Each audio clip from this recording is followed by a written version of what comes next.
Hey y'all, welcome back to my channel. It's Cherika Brown, of course, and we're on another episode of Cherika Be Talking, cause I be talking.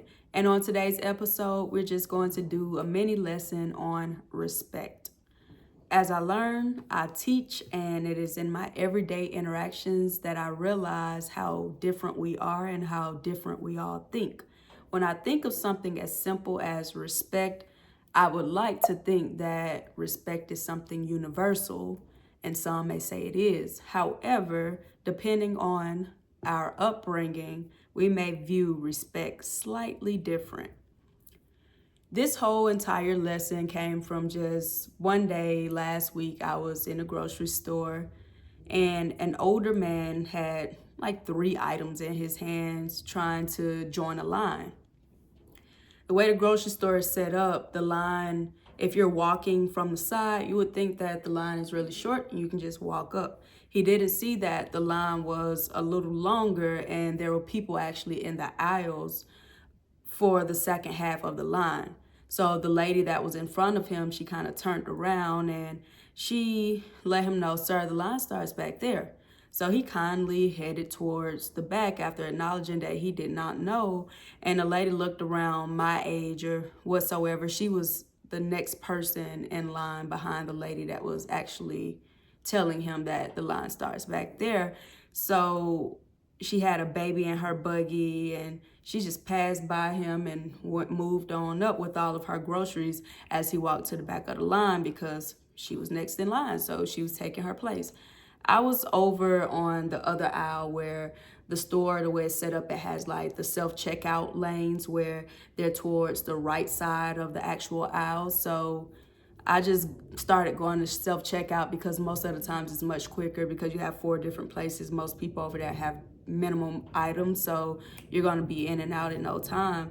So I went over to grab something quick, and when I went over to the other line, I said, "Sir, you only have 3 items. You can come and go ahead of me if you don't mind self-checkout," because I know my mom is one of those people. She's like, "I don't work for the grocery store. I don't work in the grocery store." She's never been a fan of self-checkout, and she goes to the line just because she wants the cashier to cash her out. She don't want the responsibility of cashing herself out.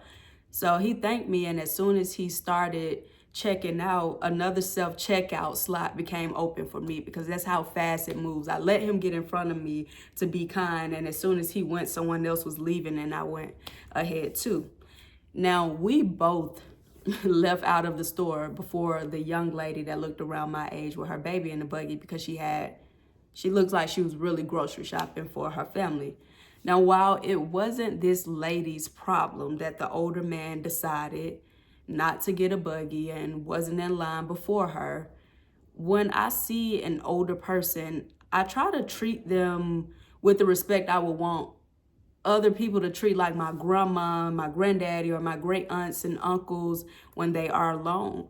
True indeed that we cannot expect us out of everyone and out of people, the little quote that floats around, but we have to get to a point of where we value respect in society again. And I know y'all may think like this lesson is so small, like how is she being disrespectful?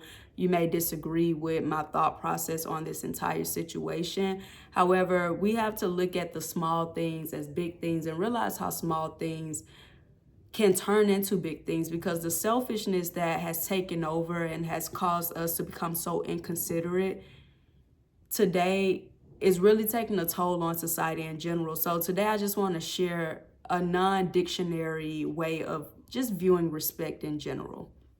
Respect is something you do when you don't necessarily have to or required to do. And you can apply this in any relationship in your life or friendship. Respect is selfless, intentional, and considerate.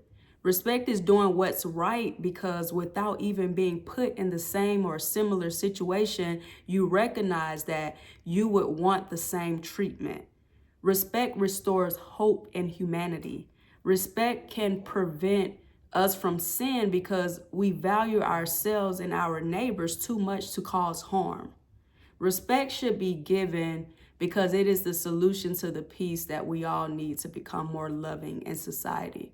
I want you to start thinking of ways you can start respecting yourself, people you claim to love, and even strangers, because a small change in your behavior can be what's needed to make the world a more peaceful and loving place.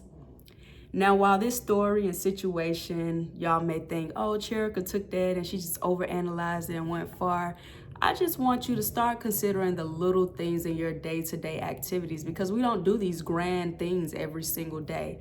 When you take heed and note in the little small things in your life, you not only make a better life for yourself, but a better life for those people around you. And it's those little things that in a blink of an eye can change your life or change your situation, land you dead or in jail, or, just in a place that you didn't think of. So start emphasizing the small gestures in your life. I want you to challenge yourself to do this, because I do the same. Even when it comes to attitudes and everything, a simple eye roll, sometimes it's going to come out, but catch yourself and start criticizing yourself a little more with what you're choosing to do, and watch how you not only become a better person, but you create better people around you, because your energy will be contagious and you would teach people by how you treat people. So I hope y'all got a good lesson out of today's message on respect. I love y'all. Thank y'all for tuning in, and I will be back because I be talking.